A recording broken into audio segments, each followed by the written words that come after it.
And sir అసలు సోనియా బయట చాలా నడుస్తుంది, ఆమె పైన చాలా ట్రోలింగ్ నడుస్తుంది. అసలు ఆమె గేమ్ ఆడుతుందా లేకపోతే ఇద్దరితోని ఆడేవాళ్ళు తన వల్ల ఏంటంటే ఇన్ఫ్లుయెన్స్ అయ్యి అసలు నిఖిల్ మీద చాలా ఎక్స్పెక్టేషన్ పెట్టుకున్నారు ఆయన ఎంటర్ అయినప్పటి నుంచి. ఎందుకంటే బయట ఆయన చాలా దాంట్లో ఆయన పార్టిసిపేట్ చేశారు, డాన్స్ ప్రోగ్రామ్స్ కావచ్చు, వన్ ఆఫ్ ద బెస్ట్ అని చెప్పొచ్చు.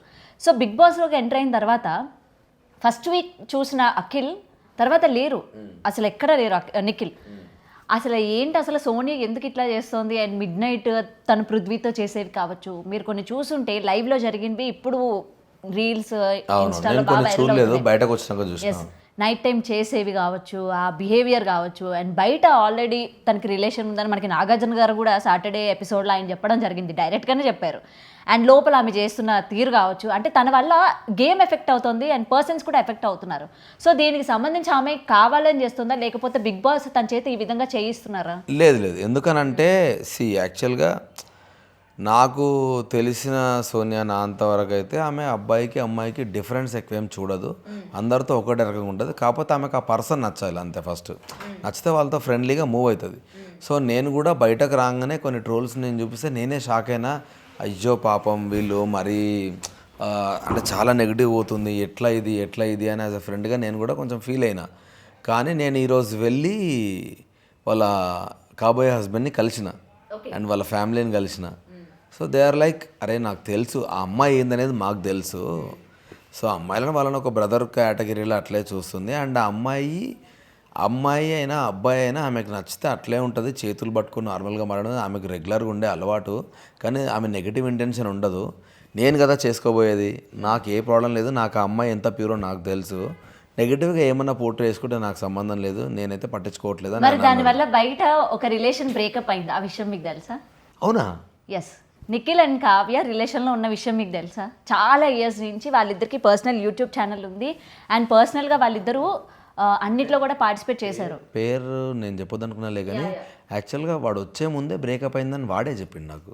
కానీ అప్పటికే ఆమె అన్ఫాలో కూడా చేయలే, ఇద్దరు అకౌంట్స్లో అన్ఫాలో కూడా చేసుకోలేదు. And what is going on in Bigg Boss house ఇది చూసిన తర్వాత ఆమె అన్ఫాలో చేయడం స్టార్ట్ చేసింది. కానీ వాడు నాకు చెప్పింది హానెస్ట్గా, వచ్చే ముందే నాకు బ్రేకప్ అయిందిరా అని. ఒక అమ్మాయి ఎవరో బ్రేకప్ స్టోరీ సీతు ఎవరో చెప్పారు, నాకు గుర్తు రావట్లేదు ఆ మూమెంట్. ఎవరో బ్రేకప్ స్టోరీ చెప్తే ఘోరంగా ఏడ్చిండు వాడు. ఏదంటే అదే మాకు అన్ని గిఫ్ట్లు వచ్చినాయి చూసినావా, నైనిక వాళ్ళ స్టోరీ చెప్తున్నప్పుడు వాడు పక్క నేనే వాని దగ్గరికి వెళ్ళి వాడిని హగ్ చేసుకొని పోనీ మమ్మ ఏడవకరా నేను వాడిని కామ్ డౌన్ చేసిన. నాకు ఇంకా గుర్తుంది, ఎందుకంటే నాది ఒక 3-4 ఇయర్స్ ఏమో రిలేషన్ మమ్మ, నాది బ్రేకప్ అయింది అని ఘోరంగా ఏడ్చిండు వాడు. సో వాడు అది బ్రేకప్ అయిందని ముందే చెప్పిండు మాకు. సో ఈ అన్ఫాలో అయ్యని నాకు తెలియదు. సో నేను ఆల్రెడీ వాళ్ళకి ఏం లేదని అనుకున్నా. ఐ మీన్ దానివల్ల అయింది అంటే అది ఇంకా నేను, ఎందుకంటే జనాలందరికీ ఇప్పుడు నాకు ఎట్లా అనిపించింది, జనాలందరికీ అలాగ అనిపించడానికి రీజన్ ఏంటంటే వన్స్ ఆయన వెళ్ళిన తర్వాత అవన్నీ చూసిన తర్వాత బయట ఆమె అన్ఫాలో చేయడం. అండ్ రీసెంట్గా మాలో వచ్చే ఒక ప్రోగ్రాంలో కూడా ఏంటంటే ఆమె వచ్చినప్పుడు యాంకర్ శ్రీముఖి గారు కూడా అడగడం జరిగింది, సో మీ కంటెస్టెంట్ ఉన్నారు కదా లోపల, సో ఏంటి అని అడుగుతా ఉంటే ఆమె రెస్పాండ్ కూడా అవ్వలా. సో అందుకనే అనమాట నేను మిమ్మల్ని పర్టికులర్గా అడిగా. సో ఈ ఇష్యూ వల్ల బయట ఇట్లాంటి కూడా, ఎందుకంటే మనం బిగ్ బాస్ నుంచి బయటకు వచ్చిన తర్వాత ఎన్ని రిలేషన్స్ ఉన్నాయి, ఎన్ని రిలేషన్స్ పోయినాయి కూడా మనం చూసాం. సో అందుకనే అడిగాను అనమాట, మీకేమైనా తెలుసా? లేదు నిజంగా, అంటే నాకు తెలిసినంత మట్టుకైతే వాళ్ళకి ముందే బ్రేకప్ అయిందని తెలుసు, అది కూడా వాడే చెప్పాడు. కానీ ఇది అస్సలు తెలియదు, ఎందుకంటే నిన్ననే వచ్చినా కదా కొన్ని ట్రోల్ చూసి. నేను హానెస్ట్గా ఏం ఫీల్ అయినా అంటే వాళ్ళ ముగ్గురికి ఎవరన్నా పాపం చెప్పి కొంచెం వాళ్ళు సేఫ్గా ఉంటే బెటర్ ఏమో, ఎందుకంటే చాలా నెగిటివ్ వెళ్తుందని నేను ఫీల్ అయినా. సో ఇంకా మనకు చెప్పే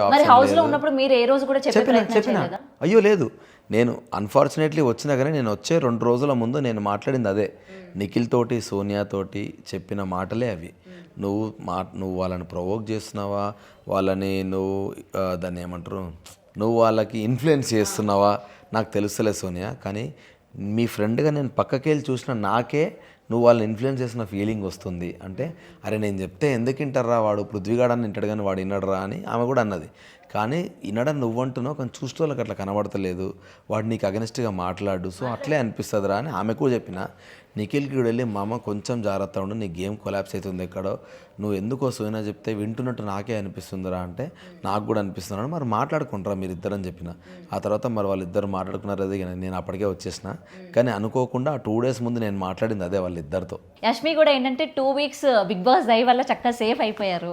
అండ్ ఇప్పుడు ఆమె ఓవర్ మాటలు కావచ్చు, లేకపోతే ఓవర్గా రియాక్ట్ అయ్యే తీరు కావచ్చు, ప్రతి ఒక్కరు అరే ఏంటి ఈ పిల్ల ఇట్లా రియాక్ట్ అవుతుంది, అరే మినిమం కూడా మాటలు అసలు అదుపులో లేకుండా మాట్లాడుతుంది కదా అని చెప్పి తనని ఎలిమినేట్ చేద్దామని జనాలు చూస్తామన్నా బిగ్ బాస్ సేవ్ చేస్తున్నారు అన్నది ఒకటి వస్తుంది.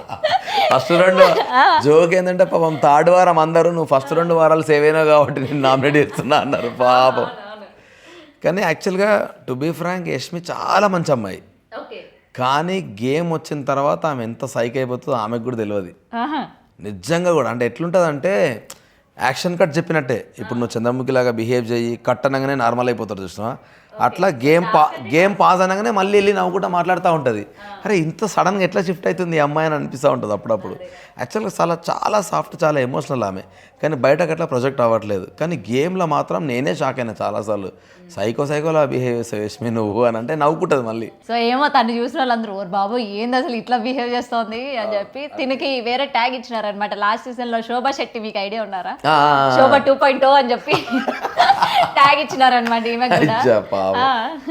అట్లనే ఉంది అసలు ఆమె మాట్లాడే విధానం, అసలు అమ్మ ఆమె మాట్లాడితే ఫుల్ ఇట్లా ఆగమాగం అవుతుంది, ఇట్లా ఇట్లా ఇట్లా ఇట్లా అంటనే ఉంటుంది. అండ్ సార్ ఇప్పటికీ 3 weeks అయిపోయింది, ఇంకా ఎవరైనా సేఫ్ గేమ్ ప్లే చేస్తున్నారని మీకు అనిపించిందా? ఇంకా అరే వాళ్ళ మాస్క్ నుంచి బయటికి రావట్లేదు, ఇంకా జనాలకి ఏదో చెప్పాలనుకొని వాళ్ళు వేరేగా ప్లే చేస్తున్నారు అంటే చెప్పాలనుకొని కాదు, ఇంకా సేఫ్గా ఉన్నారు కొందరు. అంటే ఇప్పుడు మనీ కావచ్చు, మనీ చాలా సేఫ్గా ఆడతాడు, ఎమోషనల్గా ఎగ్జాక్ట్లీ ఎమోషనల్ బ్లాక్మెయిల్ కొంచెం ఉంటుంది. విష్ణు కూడా నేను ఎంటర్టైన్ కోసమే వచ్చినాను చెబుతూనే మాట్లాడుతూ ఉంటుంది, కానీ ఇంకా అగ్రెసివ్గా మొన్న ఎగ్ టాస్క్ ఒక్కటి చాలా బాగా ఆడింది, అది తప్ప ఇంకా ఎక్కువ అగ్రెసివ్గా విష్ణు ఆడంగా ఇంకా అంతవరకు చూడలేదు నేను. అండ్ నైనిక మొత్తం డౌన్ అయిపోయింది, ఎందుకో నాకు అర్థం అవ్వట్లేదు.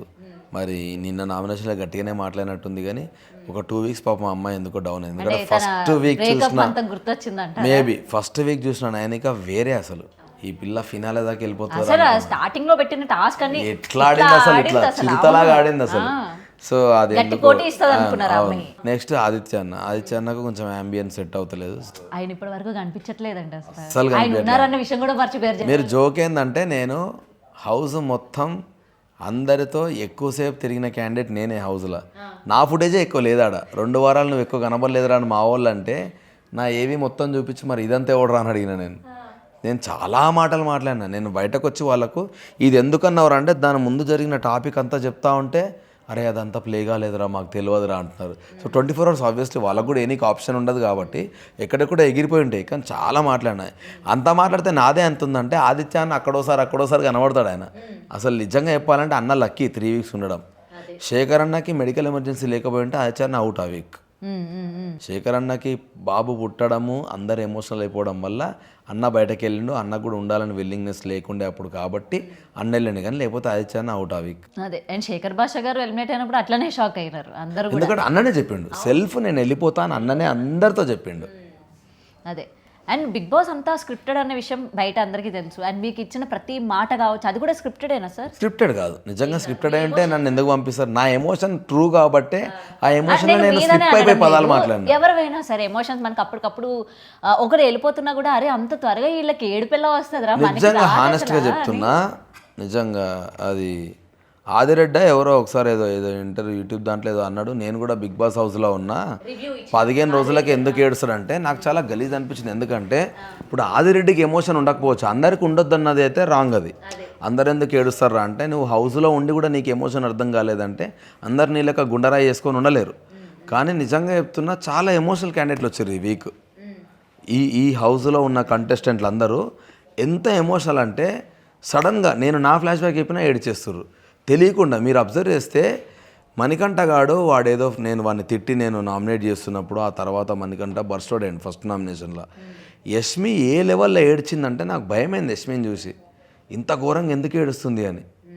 అన్ఎక్స్పెక్టెడ్. మణికంఠ వాడి స్టోరీ చెప్తే ఈ అమ్మాయి ఆమె ఎమోషన్ కనెక్ట్ అయ్యి ఏడ్చేసింది. సో ప్రతి ఏడుపు నేను చెప్తున్నా కదా, కొన్నిసార్లు మణికంఠే నాకు అర్థం కావు ఫ్లిప్ అయినట్టు, కానీ మిగతా ఆల్మోస్ట్ అందరి ఏడుపులు హానెస్ట్గా వచ్చినాయి. ఎందుకో తెలుసో తెలియకో తెలియదు కానీ చాలా ఎక్కువ కనెక్ట్ అయిపోయారు అందరూ. అంటే ఇప్పుడు నేను వస్తా కూడా నా కోసం అంతమంది ఏడ్చిరు అని అంటే, సో డెఫినెట్గా తెలుసో తెలియకో కనెక్ట్ అయ్యారు. చాలా ఎమోషనల్ సెన్సిటివ్ క్యాండిడేట్స్ ఉన్నారు హౌస్లో.